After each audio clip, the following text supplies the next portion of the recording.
ஊடக நண்பர்களுக்கும் பத்திரிகை நண்பர்களுக்கும் மேடையில் இருக்கும் என்னுடைய நண்பர்களுக்கும் கலைஞர்களுக்கும் வந்திருக்கும் நல்ல உள்ளங்களுக்கும் என்னுடைய வணக்கத்தை தெரிவித்துக் கொள்கிறேன்.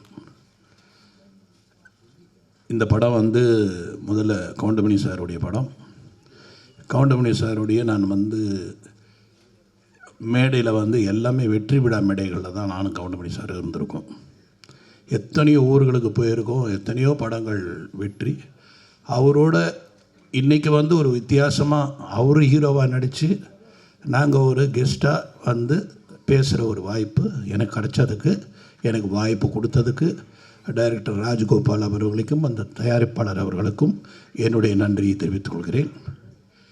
முதலில் கவுண்டமணி சாரை வச்சு படம் எடுத்த தயாரிப்பாளர்களுக்கு என்னுடைய மிகப்பெரிய நன்றியை நான் தெரிவித்துக் கொள்கிறேன். இந்த மாதிரி ஒரு காலகட்டத்தில் கவுண்டமணி சார் மேலே நம்பிக்கை வச்சு அவருடைய காமெடி என்றைக்குமே நிற்கும் அப்படின்ற நம்பிக்கையோட ப்ரொடியூசர் எடுத்திருக்காரு. அதே மாதிரி டைரக்டர் வெரி ஹிலேரியஸ் டைரக்டர். அவர் எத்தனையோ படங்களுக்கு ட்ராக்ஸ் எழுதி கொடுத்துருக்காரு. பல காமெடியன்ஸ்க்கு அவர் ஒரு அப்லிஃப்டாக இருந்தவர் தான் ராஜகோபால் அவர்கள். ஸோ அந்த மாதிரி ஒரு அருமையான டீம். இங்கே இருக்கிற அத்தனை ஆர்டிஸ்டில் எல்லாருமே என் படத்தில் நடித்தவங்க தான். அதனால் அவங்கள பற்றி நான் எதுவும் பேசுகிறதுக்கு நேரம் இல்லை. ரெண்டாவது, டைரக்டர் ஏற்கனவே சொன்னார், இந்த படத்தோட டைரக்டர் இந்த மாதிரி 12:30 மணி வரைக்கும் தான் டைமுன்னு. ஆனால் அவரே ஒரு 15 நிமிஷம் பேசிட்டார். ஸோ இதுக்கப்புறம் பாக்யராஜ் சார் பேசணும். அதனால் எனக்கு என்ன ஏன்னா கவுண்டமணி சாரை பற்றி பேசணும்னா நிறைய இருக்குது, என்கிட்ட நிறையா இருக்குது. ஒரு விஷயம் கவுண்டமணி சாரை பற்றி சொல்லணுன்னா, அவருக்கு மேனேஜர் கிடையாதுங்க, அவருக்கு டிரைவர் கிடையாது, அவர்கிட்ட டைரி கிடையாது. டேட்டு சொல்லிட்டா போதும், மனசில் வச்சுப்பார் டேட்டை. இந்த டேட்டு இவங்களது, இந்த டேட் அவங்களது, அந்த டேட் இவங்களது அப்படின்னு மனசுலேயே டேட்டை வச்சு அவரே வண்டி ஓட்டிகிட்டு வருவார். அவருக்கு டிரைவர் கிடையாது. இதை மாதிரி ஒரு அருமையான வசதியான ப்ரொடியூசர்ஸுக்கு மிகவும் எளிமையான ஒரு நடிகர் தமிழ் இண்டஸ்ட்ரியில் இன்னொருத்தர் இருப்பாரான்னு என்னால் சொல்ல முடியாது. அப்படிப்பட்ட பர்ஃபெக்ட் ஆக்டர் எனக்கு இன்னொன்று எத்தனை பேருக்கு தெரியும், ஒருவேளை அது கரெக்டாக கூட இருக்கலாம், தப்பாகவும் இருக்கலாம். அதிக படங்கள் கவுண்டமணி சார் நடித்தது என் படம் தான் நான் நினைக்கிறேன். அவரே சொல்லுவார், 24 படத்துக்கு மேலே நடிச்சிருக்கார் என் படத்தில். அந்த 24 படத்தில் 20 படம் ஹிட்டு, நான் அவர் இருந்ததில். இதில் என்ன வேடிக்கைன்னா, நான் ஒரு 4 பேஜ் டைலாக் எழுதிட்டு சத்யராஜ் சாருக்கும் கவுண்டமணி சாருக்கும் டைலாக் சொல்லுவேன். அந்த 4 இவங்க 2 பேரை சேர்ந்து 6 ஆக்கிடுவாங்க. திரும்ப அதை படிக்கும்போது என்னால் எதையுமே கட் பண்ண முடியாது. அந்த மாதிரி 6 ஆகிடும் அந்த பேஜ். அது மாதிரி 2 பேஜ் கொடுத்தா 4 ஆகிடும். இப்படி அந்த பேஜஸில் சரி அதில் என்ன ஃபில்டர் பண்ணலான்னு பார்த்து, அதில் என்ன ஹைலைட்னு பார்த்து காமெடி பண்ணும் பொழுது இந்த 3 பேருடைய சக்ஸஸுக்கு காரணம் இந்த டீம் தான், அவங்க கான்ட்ரிபியூஷன் தான். அதாவது எல்லா படத்துலையுமே ஒரு கான்ட்ரிபியூஷன்றது ஆர்டிஸ்ட்கிட்ட இருந்து இருக்குன்னா அது ரொம்ப ரேர். அப்படி ஒரு கான்ட்ரிபியூஷன் உள்ள ஒரு ஆக்டர் யாருன்னா கவுண்டமணி சார். அவர் அதில் நீங்கள் பர்டிகுலராக நிறைய படம் நான் சொல்லணுன்னா, 1 நடிகன், அந்த பிரியாணி சீனை எடுக்கவே முடியலங்க, எடுக்கவே முடியல. சிரிச்சுக்கிட்டே இருக்கு, எங்கே கட் சொல்கிறது தெரியல. சிரிச்சு நான் மேக்ஸிமம் இவங்களுக்கு ஒரே பிளாக்கில் வச்சுட்டு திருப்பி க்ளோஸ்னு கட் பண்ணி திருப்பி அந்த டைலாக் எடுக்க பயமாக இருக்கும். ஏன்னா அந்த மாதிரி ஒரு காமெடி எத்தனை தடவை எடுத்தாலும் சிரிப்பாங்க. அதே மாதிரி இளையராஜா சார் ரீரிகார்டிங்கில் இப்படி ஒரு சிரிப்பு அவர் சிரிப்பார்னா யாரும் நம்ப மாட்டீங்க, அவ்வளோ ரசிப்பார் காமெடியை. அவர் கவுண்டமணி சாரோட மிகப்பெரிய ரசிகர்.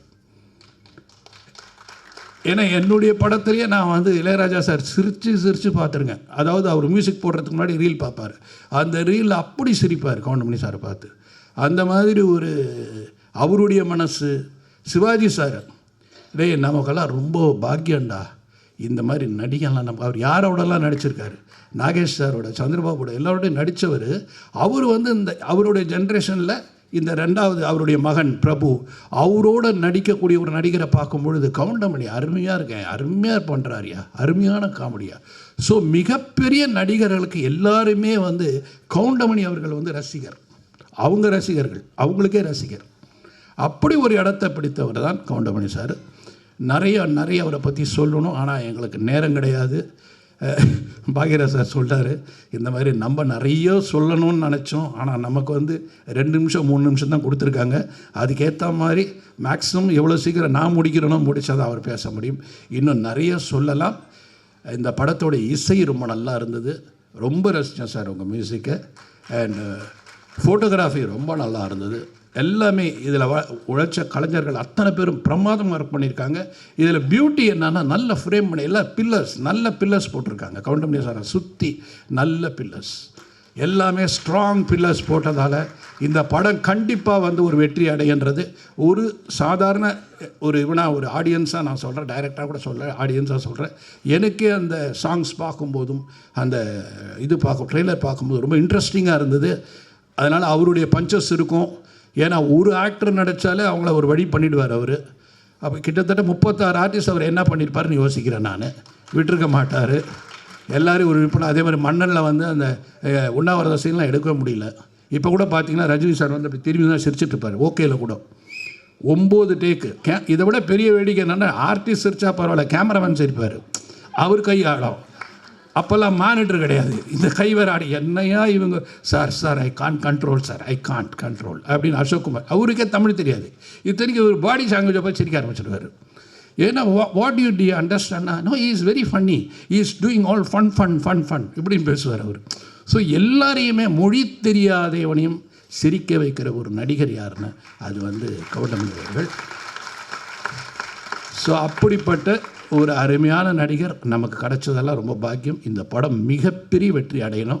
இது வெற்றி அடைஞ்சாதால் இது போல் படங்கள் இன்னும் நிறைய வரும். ஏன்னா இது வந்து எல்லாமே இருக்குது, அதாவது அத்தனை ஐட்டம் இருக்குதுல. படம் வந்து அழகாகவும் இருக்குது, பியூட்டிஃபுல்லாக இருக்குது. ரொம்ப எக்ஸ்ட்ராடினரியாக சில விஷயங்கள், அதாவது கண்ணுக்கு வந்து கலர்ஃபுல்லாக இருக்குன்றதுல அதுவும் இருக்குது. அதனால் ஏன்னா ராஜன் சார் சொன்ன மாதிரி கட் பண்ணி போட்டிருக்காங்கன்னாங்களே, அது மாதிரி நிறைய கட்டு இருக்குதுல. ஸோ எல்லா விதமும் அமைஞ்சதால் இது கமர்ஷியலாக ஹிட் ஆகும்னு நினைக்கிறேன். இந்த டீமுக்கு என்னுடைய வாழ்த்துக்கள். நன்றி, வணக்கம்.